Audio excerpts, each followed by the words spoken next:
Hello, welcome to New Factory Classics. Today we're going to discuss Aquaman, the sixth movie of the DCEU. In 1985, a lighthouse keeper found an abandoned model that had washed up on the shore. He decided to save her, and they fell in love. Well, you women love a full head of hair. You can go from this to this very easily. Yes, they had a baby, little Arthur Curry. Unfortunately, their happiness didn't last long as she was attacked by a bunch of men in water suits. I hate when that happens. Yes, to protect her love and her baby, she must return to the life she was running away from. And one day she will return. Until then, Arthur must live amongst the humans. And I'll tell you, he'll blend in about as well as a Disney princess mid-song. To present day, here's Manta the villain. He's a pirate. His father was a pirate. His father was a pirate, and they begin to kill people. I looked up what would happen if you shot a machine gun inside of a submarine. 1 or 2 holes actually wouldn't cause catastrophic implosion, but if you keep shooting, who knows what will happen. Anyways, fire away, boys. Manta and his father attempt to fight Aquaman, and they get their butts kicked. In fact, Aquaman actually ends up killing Manta's father. We're supposed to feel bad for the multi-murderer who attempted to fight a metahuman. Orm, Arthur's half-brother, is trying to increase his power in the underwater political game.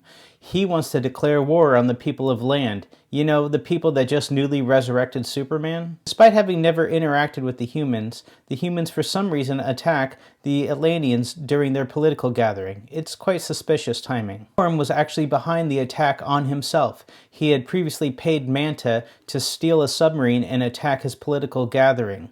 It's very Senator Palpatine of him.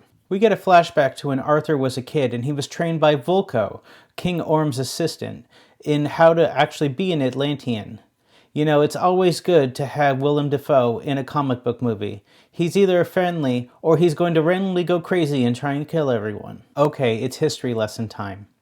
The first King of Atlantis forged a legendary trident. He used it to command the greatest army ever. It was also used to create machinery, well advanced above the rest of the world. Eventually, they attempted too much and it backfired, sending everyone into the ocean. They split into 7 tribes and evolved into different sea monsters. The king was so sad, he exiled himself. Yes, very sad. Anyways, Arthur has to go find the trident to get everyone to follow him instead of Orm.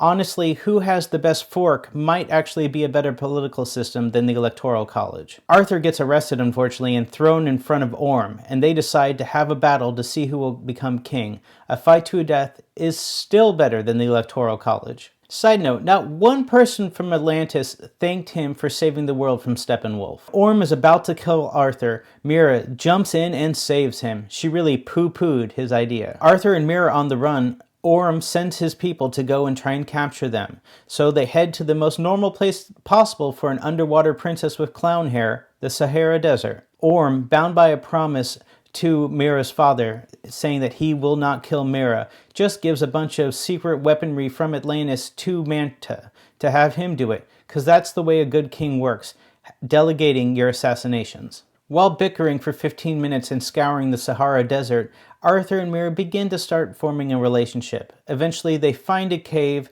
start a machine, and find out that they need to head to Sicily. And boom, suddenly they're in Sicily. Despite being 1,000 miles away from the Sahara, it seems to have only taken them a few hours to get there.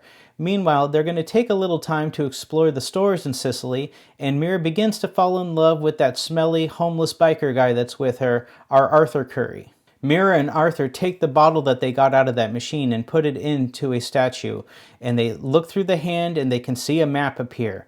As we all love in movies when they take a random object and put it into the sun at a specific spot and it sets up a random thing to go and find, that always makes sense and it's not annoying in a film at all. Manta, with his new armor, now calling himself Black Manta, takes on Arthur as Orm's men decide to try and fight Mera. Mera uses her water summoning abilities to pull a bunch of wine out of bottles and stab the men to death. It truly is a heartbreaking tale for them to tell their sponsors that evening. Arthur gets injured, but he defeats Manta and throws him off a cliff, but eventually passes out. They steal a boat and head to the depths, being chased by thousands upon thousands of sea monsters. They swim through a secret whirlwind and go to the center of the earth, and are saved by none other than Arthur's mom. Rumors of her death were nothing more than big little lies. Arthur argues with a legendary giant squid in order to get his trident. and eventually emerges from the cave with his great-great-great-great-great-great-grandfather's clothes on, meaning that he undressed his great-great-great-great-great-grandfather and left him naked inside the cave with the giant squid. Meanwhile, Orm is trying to put his army together, and he's currently fighting the giant crab people. It looks visually amazing, but it also looks hilarious.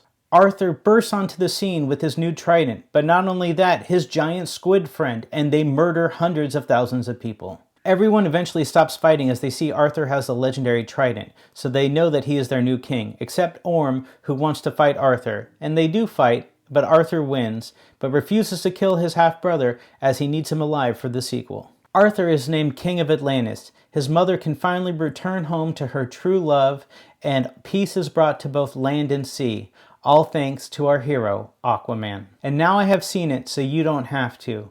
Please like, subscribe, and share. Thank you.